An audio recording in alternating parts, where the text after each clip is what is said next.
재료개발센터에 대해서 하는 업무와 그 직무의 내용에 대해 소개시켜드릴 이지용 책임이라고 합니다. 제가 오늘 말씀드리고 싶은 주제는 머티리얼에 대해서입니다. 우리가 눈으로 보는 모든 것이 다 머티리얼에 해당되는데요. 과연 자동차의 재료는 자동차의 어떤 기술을 연구하고 그 기술을 차에 접목하기 위해서 노력하는지에 대해서 오늘 말씀드리도록 하겠습니다.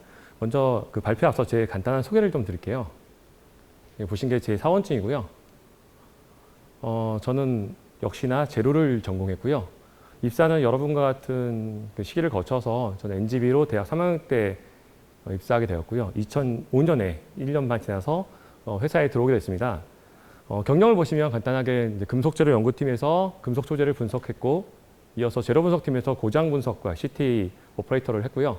현재는 경금속재료 연구팀에서 경량을 하기 위해서 그 마그네슘 알루미늄과 마그네슘 신합금 연구 및 제조 공정에 대한 연구를 하고 있습니다. 이렇게 재미없었던 일만 있던 건 아니고요. 인상 깊었던 이벤트가 있다면 결혼을 하게 됐고요. 입사 전에는 그 장인어른께서 아무 말 없으셨는데 입사하고 나니까 결혼 안 하나 매번 볼 때마다 하셔서 결혼도 했고요. 저 아들 1호 출산했고요. 딸 1호도 출산하고 싶었는데 그걸 실패해서 딸 1호는 안타깝게도 좀 기회를 놓쳤습니다. 그리고 직무적으로 보면 기술 연수를 2012년에 스위스에 2개월간 가서 같이 기술을 배우는 기회가 있었고요. 그 다음에 여기 보시면은 이제 외국인들 있고 분데스가 있는데 독일 프라운호퍼 연구소에서 공동 연구로 1년간 현지에 가서 같이 기술을 개발하는 일도 진행했습니다. 이 외에도 다른 기회들이 참 많거든요. 여러분도 입사하시게 되면 그런 다양한 기회를 좀 누리셨으면 좋겠습니다. 계속해서 재료 얘기를 이어가도록 하겠습니다. 제가 말씀드릴 내용은 첫 번째로는 재료개발센터의 역할, 과연 재료는 자동차에서 어떤 역할을 할까? 그래서 말씀드리고요. 이어서 재료개발센터가 연구하는 자동차의 소재 기술, 저희가 크게 5대 연구 목표가 있거든요. 그 5대 연구 목표에 각각 수행하는 기술에 대해서 간략하게 말씀드리고요. 가장 관심이 있을 실제 재료개발센터에는 어떤 팀들이 있고 어떤 일을 하는가. 제가 보안 때문에 어떤 팀이 어떤 일을 세세하게 합니다까지 말씀을 못 드리는데 대략적으로 그 내용을 보시면 재료개발센터에 이런 구성들이 있고 이런 일을 하는구나에 대해서 이해할 수 있을 것 같습니다. 다시 머티리얼로 돌아오면요. 저희는 감히 이렇게 얘기합니다. 모든 것은 재료로부터 출발한다. 눈에 보이는 모든 것, 다 재료이고요. 자동차에도 흔히 보면 기계과가 메인이겠다라고 생각하잖아요.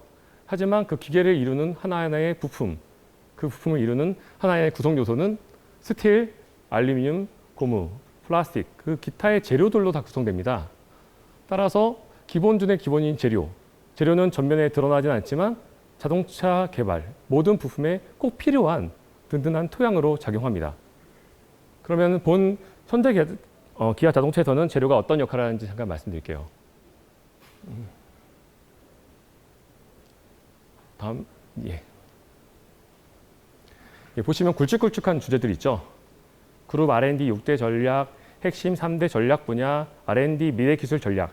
왠지 좀 중요해 보이는 그런 키워드들이 나열되어 있는데요. 이 전략 가운데 재료는 다 들어가 있습니다. 그 얘기는 뭐냐면 현대자동차가 미래에 생존하기 위해서 여러 가지 기술을 개발할 텐데 그 중에 하나에 당당히 재료가 있고요. 재료 기술의 개발이 없이는 이런 전략의 성공이 어렵다라고 보셔도 됩니다. 재료 기술은 외부에 바깥에 보면 상당히 주요한 키워드들이 있거든요. 최근에 이슈가 되는 연비, 고출력, 친환경, 안전, 내구, 고급화 이 등에 대한 토대가 되는 가장 기술은 재료 기술입니다. 재료 기술의 개발 없이는 다음과 같은 목표들을 달성할 수가 없습니다. 이어서 제가 그러면 재료 기술 어떤 기술을 연구하길래 이런 목표들을 달성할 수 있는 데서 좀 말씀드릴게요. 저희가 5가지의 주요한 키워드를 가지고 연구 주제를 정하고 연구를 하고 있습니다. 첫 번째 키워드는 가장 이슈가 되는 연비와 경량화입니다. 연비에서 가장 중요한 포인트는 불필요한 에너지 손실을 줄이자. 간단하게 밑에 기술들이 나와 있는데요. 이 기술에도 엄청나게 많은 기술들이 있지만 보여드리면 점도를 낮춰서 윤활 성능을 향상하는 기술, 마찰을 저감하는 기술, 단열 코팅을 통해서 열이 낭비되는 것을 재활용하는 기술들에 대해서 많이 연구하고 있고요. 또 하나는 가벼우면서 튼튼한 차를 만드는 것. 차를 가볍게 하기 위해서는 가볍게 하면 됩니다. 경량 소재를 쓰면 가벼워집니다. 하지만 차의 강성을 유지하면서도 가볍게 하긴 상당히 어렵습니다.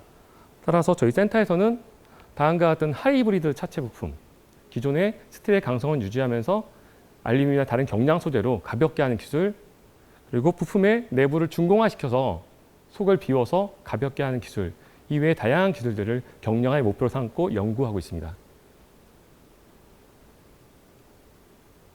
두 번째 키워드는요.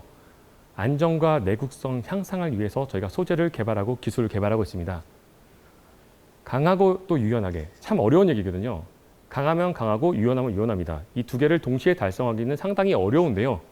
그 두 개를 동시에 달성하려면 두 가지 다른 소재를 잘 접합하고 이어야 됩니다.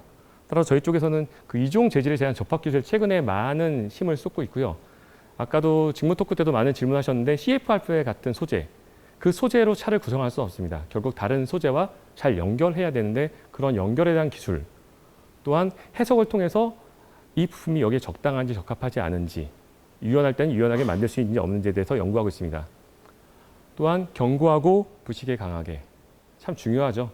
차를 사면 고객들은 내 차를 2년만 쓰기를 원치 않습니다. 짧게는 10년, 길게는 30년 이상까지도 차를 처음과 동일한 상태로 사용하고 싶어 합니다. 따라서 차가 그렇게 유지될 수 있도록 부식을 방지할 수 있는 도료를 개발한다든지, 더 중요하게는 부식 수명을 미리 예측해서 평가해서 고객이 차를 폐차할 때까지 처음 샀던 성능들이 떨어지지 않도록 하는 연구들을 진행하고 있습니다. 이어서 MVH인데요. 참 중요한 키워드죠. 요즘 차를 타보면 많이 조용해졌다는 걸 많이 느끼실 겁니다. 그 얘기는 많은 부문들이 차를 더 조용하기 위해서 많은 노력을 기울인다는 것을 의미합니다. 흔히 많이 쓰이는 차를 조용하게 시키는 기술 중에 하나는 흡차음제를 엔진룸에 잘 바르는 겁니다. 하지만 이 흡차음제가 들어갈 수 있는 공간들이 그렇게 많지 않기 때문에 본 재료개발센터에서는 부피를 차지하면서 더 조용하게 만들 수 있는 섬유나 아니면 플라스틱 같은 것들을 개발해서 사용하고 있고요. 또 하나는 10년이 지나도 처음처럼 조용할 수 있게 만드는 차 기술을 개발하게 노력하고 있습니다.